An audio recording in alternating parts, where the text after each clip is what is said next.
Hello, my name is Leo and welcome to another reading of the Elder Scrolls. Today we're going to be reading two books, mainly this one, Thirsk, A History, as well as Thirsk, A History Revised. I already did this reading, but the mic was muted, so we're doing it again. And I'm learning from my mistakes of last time when I read the entirety of this, then started reading this and found out that it's the exact same as that with extra bits. So we're just going to read this, and then we'll talk about what was missing out of the original book. Alright, so Thirsk, A History Revised by Bennett Jestal. On the eastern bank of Lake Falging stands Thirsk, a grand mead hall that serves as the home and center of operations for a most valiant clan of Nord warriors. Approximately 100 years ago, a small group of Skal decided to leave the main village and free themselves of their brethren's strict adherence to nature worship. They sought to live life as their ancestors had in Skyrim, free to kill what they wanted, when they wanted, free to worship in any manner they chose. The group braved the harsh weather and travelled south towards Lake Falging, where they found the perfect location for a new settlement. There, they decided to construct a grand mead hall that would serve as their new home and hunting lodge. After several months of building, the companions had completed the task and named the mead hall Thirsk. I just realised why it's so loud. I was worried that the music was too loud, and then I realised that I turned the volume up on my thing recently. The settlers looked upon all they had accomplished, and were truly proud of their accomplishment. But their happiness was short-lived, and the settlers soon learned that not everyone celebrated the construction of Thirsk. As the mead hall was being constructed, so too was the noise and commotion of construction disturbing an ancient creature that lay dormant under the ice. It was a tragic, you can do it. It was a tragic twist of irony. Therefore, that as the last beam of the great hall was nailed in place, the slumbering beast did finally awaken. Its ancient name was the Udukufku, though the settlers knew him only as Death. The Udukufku came to the newly completed mead hall and wreaked vengeance upon those who had shattered the peace of his long, cold sleep.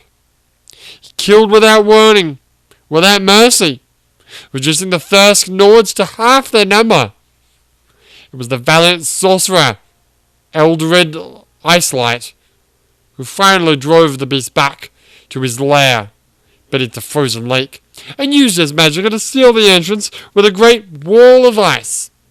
The horror was over, but the price was great. It took the settlers 2 months to fix the damage done by Ufkuskusku, and with so many strong hands now gone, it was slow and tedious work. Finally, Thirsk stood tall and proud once more. But even though the settlers had worked together to construct the mead hall and drive away the threat from the Erskine, tensions quickly grew over who would serve as their leader. Most of the men considered Hrothmond the Red their de facto chieftain, as he was the strongest and most capable of the lot. But one warrior, Dregnar Bronshelm, disagreed.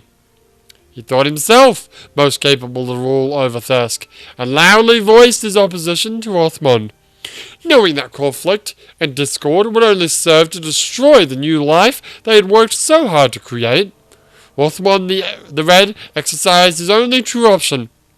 He swung his great axe and beheaded Dregnar Bronshelm where he stood. The Nords appreciated more than anything a warrior's prowess in battle, and Dregnar's slaying proved to them that Hrothmond was indeed worthy to be Thirsk's chieftain. So that the other Nords would never forget he had proven his right to lead, Hrothmond placed Dregnar's head on a pedestal in the centre of Thirsk's main hall for all to see. And so began Thirsk's most time-honoured tradition. Any warrior, regardless of race or sex, could claim leadership of the mead hall by displaying the most impressive battle trophy on the Great Hall's pedestal. So long as the spirit Hrothmund the Red consented, that warrior would be named chieftain. I would like to interrupt the reading to have a quick look at the list of chieftains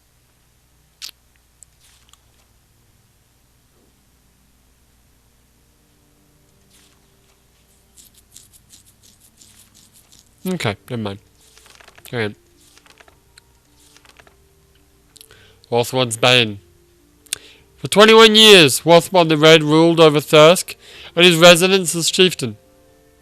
With his soft voice and great axe, which was said to be the largest weapon of its kind ever wielded by a Nord, Hrothmund brought peace and prosperity to Thirsk. But peace proved to be Hrothmund's undoing.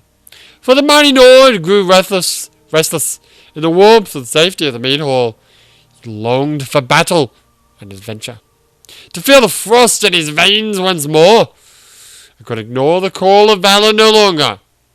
When word spread of a giant, bloodthirsty white wolf terrorizing travellers in the Morswing Mountains, Hrothmund took up his great axe and set out to defeat the beast alone.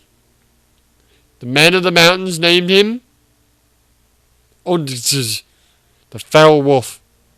The beast measured as large as an ox, with fur as white as new-fallen snow. And it was said no man or woman alive could bring Odgr down. The words of the mountain folk proved true, for while Hrothmund did hew one leg from the fell wolf, Odgr devoured the mighty Nord whole, leaving only his great axe as a grim reminder of man's failure against beast. Filled with sorrow and rage, the residents of Thirsk marched to the mountains in search of the wolf, called by them Hrothmund's Bane. Only together did they manage to slay Odgr, and as a family they feasted on his roasting flesh. Question: are they the werewolves? Because they ate a mythical wolf's flesh, so do they become the werewolves? Maybe. We'll find out in the future, I guess. The coming of Leo. Okay, this is new additional content as part of the revised edition, obviously. The coming of Leo, Slayer of... For 100 years, the Mead Hall of Thirsk had withstood all manner of hardship, from armed attack and fire to the equally devastating scourge of yellow tick.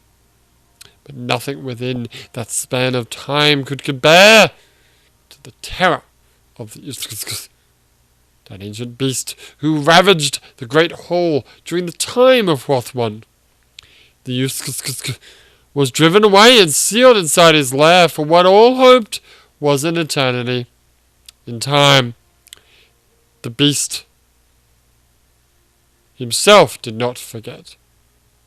When the lake of ice caught fire in the entrance to that long-sealed lair lay open, the walked once more upon the land. He came back to Thirsk to seek his vengeance. And vengeance he found. The foul creature killed all he could, tore the mead hall asunder. The was driven from the mead hall, and all knew it was just a matter of time before he returned to finish the job he had started, to complete the destruction of Thirsk and all who resided within. It was then that she came, a stranger to the land of Solsam, and saviour to the Nords of Thirsk. Her name was Leo, the Dark Elf race of the Dark Elf race. She did what even the mighty Horseman could not. This brave warrior strode into the lair of Usk, faced the ancient beast, and slew him as a butcher slays a sheep. To be fair, I did kick his ass pretty good. The mighty Leo then claimed the heart of the Usk as a battle trophy, where it remains to this day on the pedestal of Thirsk. For the dark elf known as Leo was named chieftain of the mead hall and is revered by her people as both leader and warrior. Alright, back to the original book. The following is a list of Thirsk chieftains since Rothmol first ruled. Rothmon the Red, Nord, male, slew Dregnar, bronze helm, and presented his head as a battle trophy. Ruled over Thirsk for 21 years. Slain and devoured by the Foulwolf. Iskranor, White Wave, Nord, female. Slew the necromancer Hildar Wormheart and presented his heart as a battle trophy. Ruled over Thirsk for 4 years. Enya, Nord, male. Slew the frost giant Gulog and presented his foot as a battle trophy. Ruled over Thirsk for 6 years. A lot of body parts. You got the head, you got a heart, you got a foot. What's next? Gilsey. Roundgut? That's a weird name. Nord, male. Slew Enya and presented his sword as a battle trophy. Ruled over Thirsk for 2 months? Oh wait, he killed... Yeah, he killed that guy. Okay. Enya the Younger, who's probably his son. Nord, male. Slew Gilsey Roundgut and presented his stomach as a battle trophy. Ruled over Thirsk for 7 years. So far, Rothmon is doing a pretty good job because he lasted 21 years. Then you got 4 years, 6 years, 2 months, 7 years. Good God. Nord, male. Slew the White Witch Catalan and presented her staff as a battle trophy. Ruled over Thirsk for 2 years. Amelia Bukku, Breton, female. Slew... Oh god, a lot of infighting going on here. Slew Gadaguduga and presented his head as a battle trophy. Ruled over Thirsk for 3 years. Thomar, Stormkiller, Nord, male. Slew the brothers Annie and Ali and presented their enchanted hammers as battle trophies. Ruled over Thirsk for 16 years. Pretty good job. Agalif, Nord, female. Slew Odani, the Unfaithful, and presented her hand as a battle trophy. Ruled over Thirsk for 8 years. So far, mostly body parts, but there's been 2 instances of weapons. There was a sword, and then there were these 2 hammers. Katakon Aurora, Imperial male.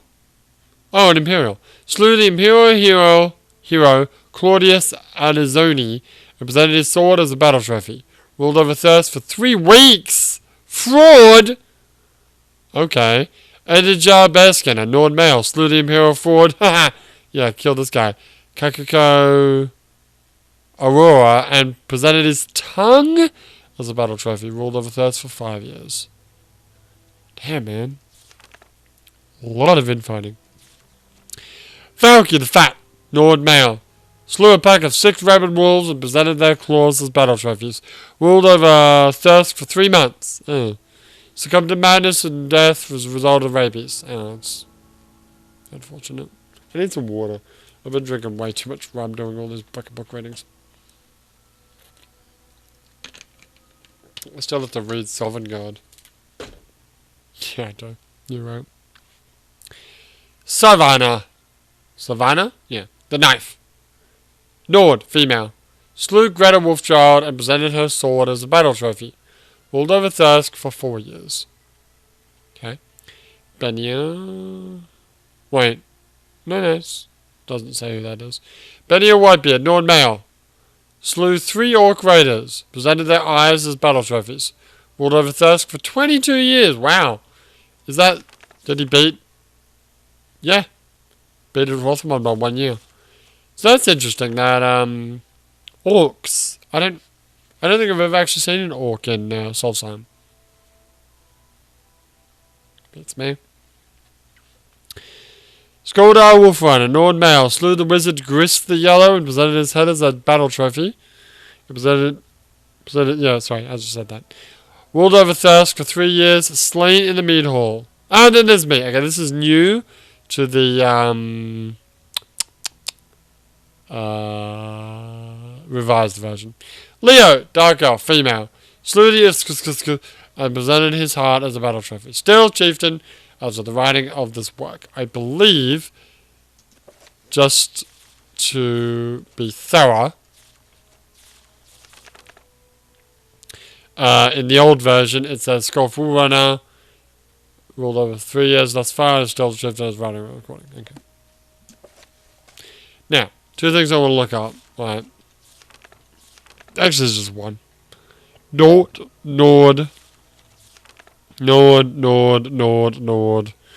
Breton, Nord. Imperial, Nord. Mostly Nords. A lot of Nords going on here. How many more pages are there? Woof, my throat is getting hard. Did you just say your throat is getting hurt or hard? Whichever makes you sleep at night, helps you sleep at night. Alright. Expansion. The Thirsk mead hall is nearly the same as it was over 100 years ago, a testament to the quality of its construction. But while Thirsk itself did not grow, its inhabitants did. Before long, the Grand Hall could not house all who wished to dwell within. So over the years, many Nords have left Thirsk to establish their own private dwellings out in the wilderness of Solstheim, relying on the island's many caves and natural shelters. But those who left are always welcomed back at Thirsk, and many returned frequently to enjoy the Mead Hall's hospitalities. It is also important to note that although over 100 years have passed since the group first left the Skull and the Thirsk Nords have always remained civil to one another, and even trade resources on occasion. Relationship with the Empire. Throughout the years, the Thirsk Nords and the Empire have entered into a simple but effective relationship. They leave each other alone and everybody is happy. Soon after arriving on Solstheim, the Imperials realized that their authority on the island was limited to Fort Frostmoth and vicinity. Solstheim was, is, and probably always will be a savage and frozen wasteland more suited to ancient Nord custom than conventional Imperial law. As long as the residents of Thirsk leave Fort Frostmoth in peace, the Imperials at Fort Frostmoth will reciprocate. In fact, the relationship between the two locations is fairly civil, and the Thirsk Nords gained considerable favour with the Empire when they delivered the Breton fugitive Alain Montrose to the garrison at Fort Frostmoth after he attempted to hide out in Thirsk. Law and order within Thirsk. Within the mead hall, the chieftains serve as judge, jury, and executioner if necessary. The reality is that Thirsk has always been a fairly peaceful place, with camaraderie and goodwill the norm. Solstheim can be a harsh home, and the Nords of Thirsk have long realized that fighting each other isn't nearly as productive as battling the island's bears, wolves, droggers, recklings, and whatever other fell creatures may roam the land. Still, there is the occasional disagreement, which, more often than not, ends in bloodshed, and every few years someone gets it into his head to challenge the chieftains to a blood duel to try to gain possession of Thirsk. Generally speaking, the Nords of Thirsk are one big happy barbarian-like family, and like any family, they have their squabbles.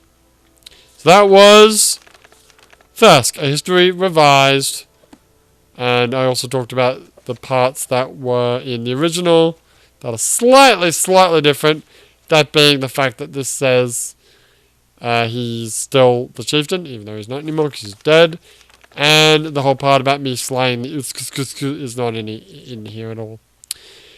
Alright, well that has been another book reading for today. My throat hurts. I still need to read Sovngarde Revisited. But I'll do that another day. But for now, my name is Leo, and I'll see you next time. Bye.